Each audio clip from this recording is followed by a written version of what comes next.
In my view were my parents standing still, as if waiting to apologize. "Thank you for coming all this way." My mother continued to speak as she looked down in desperation. "We heard that you might be able to help our nearly bankrupt factory, and we are deeply grateful for it."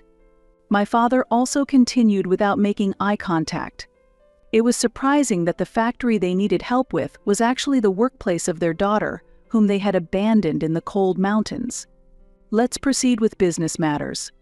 Please raise your heads." As I urged them, both looked up in surprise at the familiar voice. "Stella." Their astonished expressions were somewhat comical, inducing laughter. "Now, how should I return the favor? My name is Stella Green. I live in a city. However, the only part of it that is really developing is around the station area where I live is mostly a rural area dotted with farms. My family used to run a small smithy, making and repairing farm tools, but from my great-grandfather's time, we began making parts for agricultural machinery and managed the factory on a considerable scale. We are a fairly well-known old family in this area. My father, Jan, is the president of Green Machinery, and my mother, Greta, is the executive director. I have an older brother named Elwin, who has been intelligent since he was young and was the pride of our parents. In this countryside, it is common to expect a lot from the eldest son, and he lived up to those expectations by going to a top high school. On the other hand, while my parents lavished love on their eldest son, I was always somewhat neglected and not much noticed. In the traditional thinking of the countryside, it is assumed that women will eventually leave the family home. Compared to my brother, who would take over the family business, there were hardly any expectations for me. A woman cannot take over the family home. "Once you graduate high school, that's the end of it," my father coldly declared. I was a middle school student at the time, understanding my role and deciding to focus on my studies. However, it was difficult for a middle schooler to set such a goal. I had no choice but to move forward. Driven by this single-mindedness, my brother and I were so different that it was hard to believe we were siblings. In school, he was among the elite, acting like a captain steering a large ship. I preferred physical activity over studying, freely running through the countryside like a deer or a goat. If there was one thing I excelled at over my brother, it was my athletic ability. But fate was harsh. Not blessed with talents like my brothers, I studied hard, but my grades struggled to improve. Seeing this, my parents mocked me, saying, "No good. You're not like Elwin. Don't you understand your own shortcomings?" Their words pierced my heart, and I glared at them, feeling indignant. Even though there was some truth in what my parents said, it only fueled my frustration. Then one day, the results of the school's midterm exams came back. Despite my considerable efforts in studying, the grades were disappointingly poor, and I couldn't hide my shock. I didn't want to show these grades to anyone, but my parents insisted that I reveal them. When they saw my report card, they laughed at me. "We should have expected this all along. There's no value in investing in you anymore." It's true. It's hard to believe you share the same DNA as Elwin. Something must be wrong.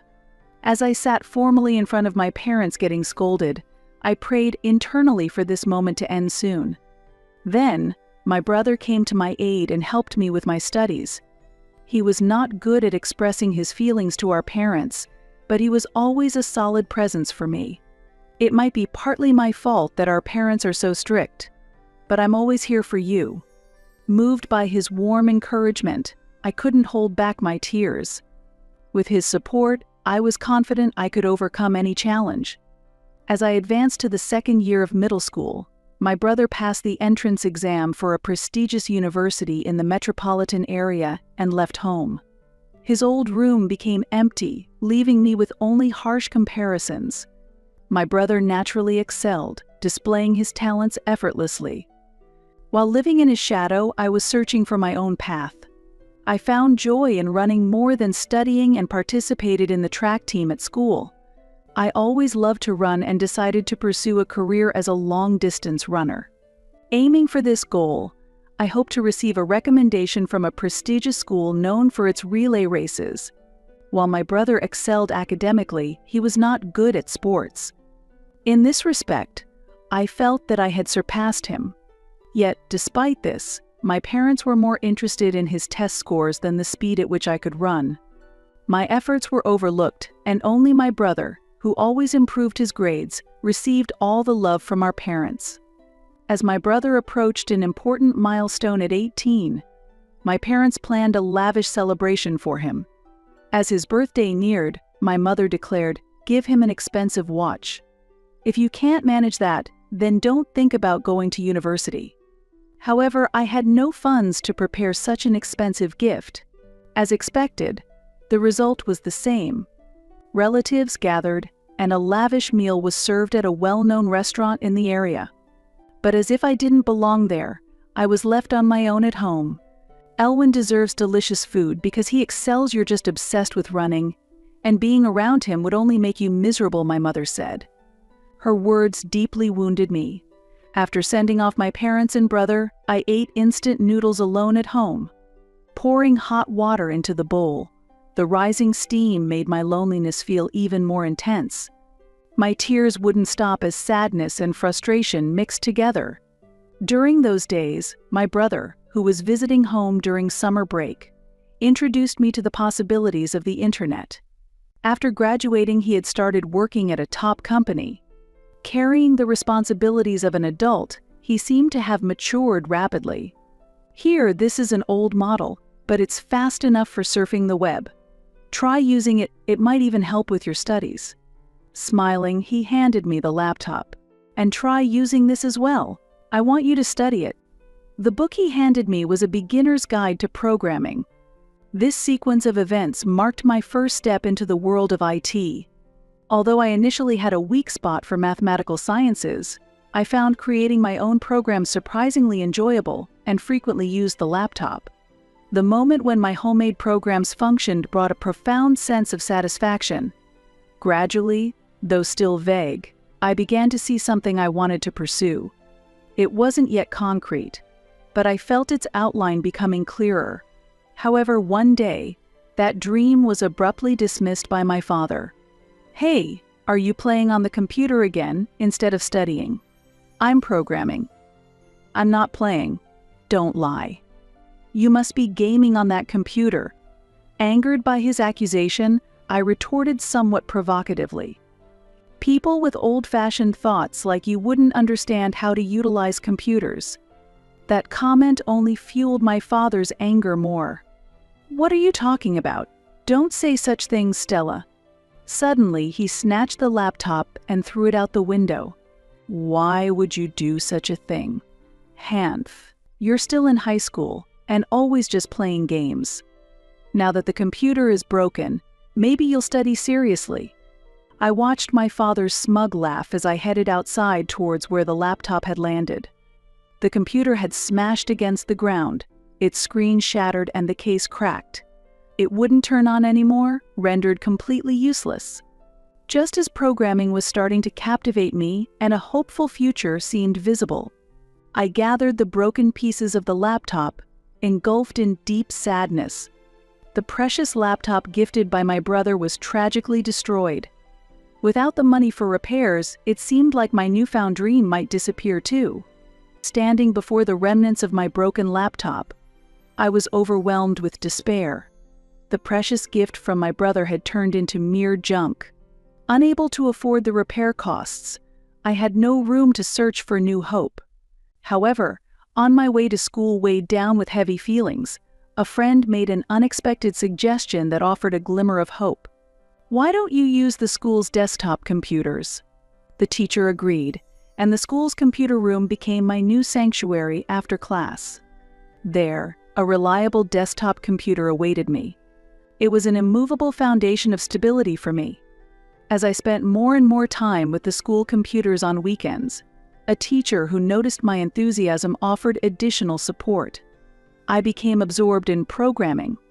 Throughout high school, I gradually refined this skill. Then, in the summer of my sophomore year, I took part in a summer course in New York, suggested by my brother.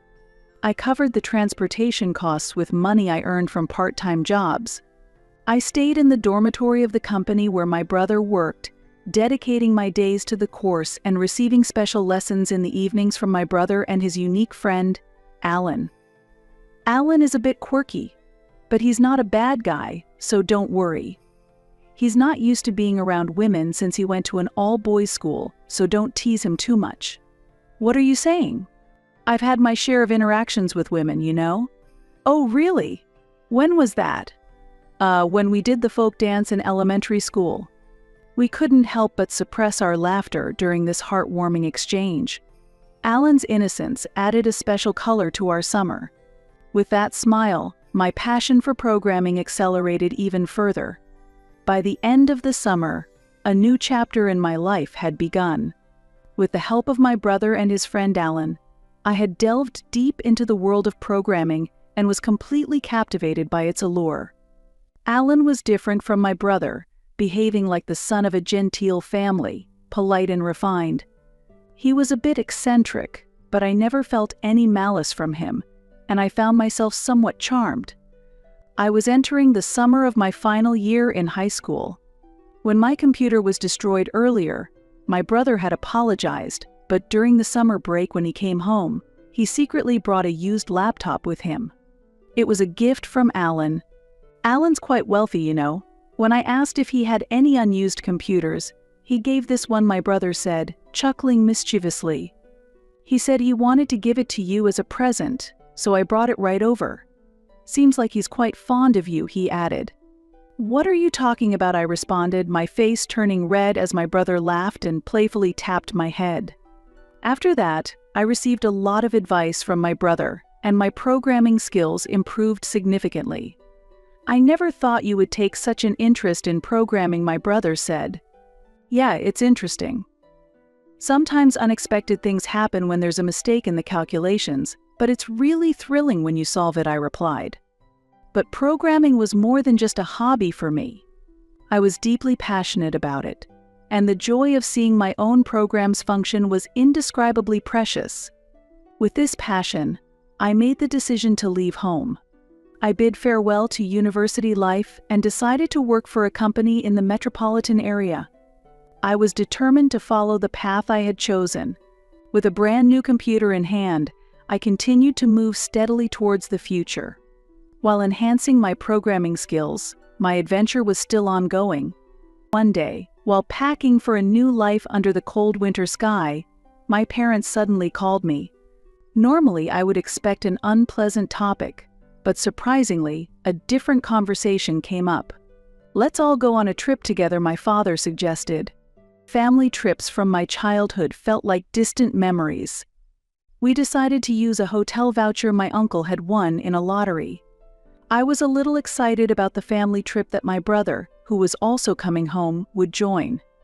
On the day of the trip, we headed for a hotel situated in a heavily snow-covered area, with my father driving. Unusually, my parents seemed to be in good spirits, engaging in conversations that mostly revolved around my brother's job and the struggles of my father's factory due to the economic downturn, leaving me out of the discussions. The hotel was unexpectedly luxurious, and we were thoroughly relaxed by the pool and delicious meals. However, the kindness from my parents felt somewhat unnatural. Waking up in the middle of the night to use the bathroom, I overheard whispered voices from my parents' room. We can't afford to spare any more money on her food. If we leave her behind, she'll understand. Yes, it's time for a big house cleaning. They were planning to force me out of the house. I am destined to be abandoned. Accepting this seemed to be my only option. With a heavy heart, I left home. The drive back was quiet, possibly due to everyone being tired, with little conversation. I was to be dropped off at the station and then head straight to the dormitory of my new workplace. Suddenly, my father said, "I feel like having a coffee. Is there a vending machine around?" My brother replied, "There's a parking area up ahead. We can buy coffee there," and my father smiled happily for some reason. "All right, let's take a break there." Soon we saw a sign for the parking area. "Stella, go buy us some coffee." as expected. I got out of the car and went to the nearby vending machines. I chose hot coffee for my father and brother, tea for my mother, and picked up a milk tea for myself. As I was about to return, I saw my father unloading my suitcase from the back of the car. "Well, this is goodbye. It's too costly in time and fuel to drive you to the station. You really are like a dog, so easily tamed if treated kindly for a bit. Wait. Isn't the station still far from here? Do whatever you want, run or walk. You were in the track team, you should have the energy. Are you serious? You have to make it on your own from now on? All right, cleaning complete. You really were a big piece of trash getting in the way." My brother said nothing, and he just gently placed my coat on the suitcase. Standing in the snowy parking area, I watched the car disappear into the distance, accepting my fate as if it was the only option. Yet, I felt that a new beginning of my life started right there. I was taking the first step of a new chapter in this snow-covered place. 10 years later, the day came when I visited my hometown. I was thriving as a project leader at a new company. That day, there was work to be done at the local factory, prompting my visit. I felt a twinge of excitement mixed with the resurgence of painful memories from the past. Eventually, the familiar factory came into view. Stella. My heart leapt at that voice. Brother. My brother, who had stepped out of a car, walked towards me smiling and waving. "I was worried you might get lost. The scenery has changed quite a bit." "No worries, the GPS guided me well." My brother immediately started talking about work. "About this project, the other party has high expectations, so we need to be prepared." I smiled provocatively. "Well, let's see how long you can keep up that energy. Don't underestimate me, I've been toughened up by the city. You've really become strong." My brother was impressed as he said that. "It's all because I've been pushing myself hard. I naturally become stronger." Our reunion was indeed orchestrated by this job. My brother had utilized his experience in a large corporation to launch a startup, applying his expertise in mechanical engineering to develop innovative products. His products were attracting attention in the market as a turning point for a struggling company. Suddenly, our hometown factory faced a financial crisis. That's why my brother reached out to me, proposing a new project. "Let's get going."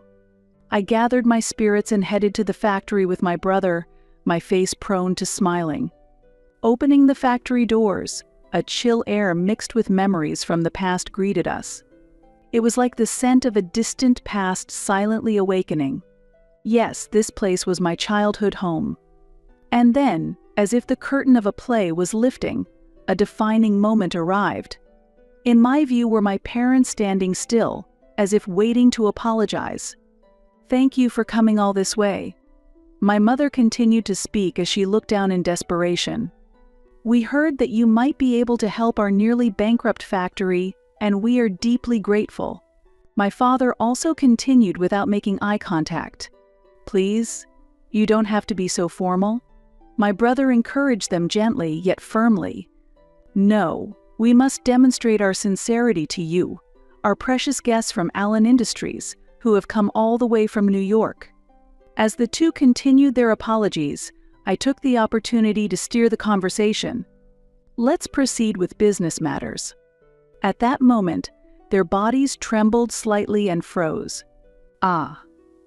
That voice, it sounds familiar," they muttered as they slowly raised their heads and made eye contact. "Yes, I remember that voice too." "You are." "No, it can't be." "Wow, Stella. It is Stella, isn't it?" Seeing their astonished expressions, I couldn't help but laugh. "Hey, finally realized, have you?" "Yes, it's me, Stella, the one you left in the snowy mountains. How come you are here?" "We were told someone from Allen Industries would be coming. Actually, I am serving as a project leader at Allen Industries." Allen's father is the president. After being left behind, Allen, a friend of Elwin, reached out to help me. Elwin had foreseen the events of that day and had taken measures. It was tough, but I've established a certain status now. In fact, I'm married. And my spouse is a department head at Allen Industries. I was sent here under the president's orders to work on this factory's rejuvenation project. Do you understand? At that time, my brother was angry with our parents' actions and had discussed it with Allen. Before heading to the snowy mountains that day, my brother gave me a note. Our parents intend to use this trip to leave you behind. If anything happens, call this number. As expected, when the situation arose, I called the number, and Allen responded swiftly. Allen, a bit embarrassed, confessed that he had taken paid leave in advance to be available for me. I'm really grateful you came to pick me up. It's been a while. Have you been well? As you can see, the situation in the snowy mountains is terrible. It's really upsetting. As I spoke these words with tears, Allen silently loaded the luggage into the car and drove me away. And the company in New York, where I got a job, turned out to be a subsidiary of the company managed by Allen's father. With the support of my brother and Allen, I studied while working for a year, and the following year, I enrolled in a night university. This allowed me to balance work and education. After graduating from university, I managed to transfer to the company run by Allen's father. There, I leveraged my specialized knowledge and secured a job in construction management. Later, as Allen was promoted, I took on the role of leading a project under his direction. As we worked together, my respect for Allen gradually turned into love, and after he proposed, we got married. I continued working and got involved in a project that supported the reshoring of production from overseas factories. Due to the effects of a strong currency and rising labor costs abroad, manufacturing overseas became less advantageous, and there was a renewed interest in domestic production from the standpoint of cost performance and efficiency. While searching for a new factory location in response to these trends, I received surprising news from my brother. Our family's factory was facing financial difficulties. Previously, it supplied machine parts to large corporations, and in an effort not to lose the price competition, continued lowering prices until it was financially cornered. Taking this situation into account, my brother and I visited our family's factory. Seeing me arriving as a member of Allen Industries, my parents suddenly adopted a confident attitude. Well, now that Stella is here, there's no need for us to hold back. Indeed. It's natural for a daughter to help her family in times of trouble. I calmly met their gaze. Are you perhaps misunderstanding something? I don't regard you as my parents at all. I plan to maintain purely commercial relations. How can you say such a thing? How can you be so heartless? I don't recall raising such a heartless daughter. I am truly sad. Although my parents approached me angrily, I explained the situation calmly. The current state of this factory is due to your unplanned management. Therefore, we will be replacing the entire management team with personnel from the headquarters. In other words, this is the end for you two. My father, his face turning red, protested. The factory will be sold, and we will get the necessary funds. I should be able to continue managing it, shouldn't I? I shook my head and delivered the harsh reality. I cannot entrust this factory to you. What do you intend to do about the debts? This rescue operation is possible thanks to the efforts of Elwyn. What will happen to our lives from now on? That is your life's challenge. Good luck. We'll discuss the details later. As my brother and I walked away, our parents slumped down powerlessly. Well, that finally settles it. It's not really the end, you know. It's actually just the beginning, since this place is going to become a domestic production hub. Hey, with the production management system you developed and my new machine tools, we have a high chance of becoming the best in the whole country, right? What? No. Huh. We're not just aiming to be the best in the country, we're aiming to be the best in the world. Sharing such aspirations, my brother laughed heartily. As expected, our parents sold the factory, and the amount was not enough to settle their debts. I heard they are now working in a frigid location. They have begged us for money many times, but we have completely ignored them. However, I couldn't do nothing, so I decided to send them the disposable hand warmers I collected during my college days. It was an ironic act of giving back, considering they had left me out in the cold. Meanwhile, the purchased factory has been infused with new life and is shining after renovations. The new factory has centralized the processes from manufacturing to inventory management and shipping, providing new employment opportunities to the local community and receiving significant appreciation. Together with my husband, I'm driving new projects to expand our division. In the future, we plan to focus on supporting American companies in their overseas market expansions and business partnerships. We lead busy lives, but a few times a year, we enjoy a rest at that distant hotel. Every year when it starts to snow, I remember that particular parking area and feel a stir in my heart. This year again, I find myself visiting that place. What are you thinking about? Reflecting on the past again, my husband asked gently. Yes, this place holds unforgettable memories that linger in my heart, I responded. Me too. It all started here, he said with a smile. I remember that day. Despite it being the middle of winter, your face was beet red, like a boiled octopus, I said, trying to hold back my laughter. Haha, you too. Your face was so red you looked like a child, he retorted. We looked at each other and burst into laughter together. Thank you, I love you. No, thank you. Life is like a book composed of many stories. Episodes between a couple like this form a chapter of that story, and it's quite captivating.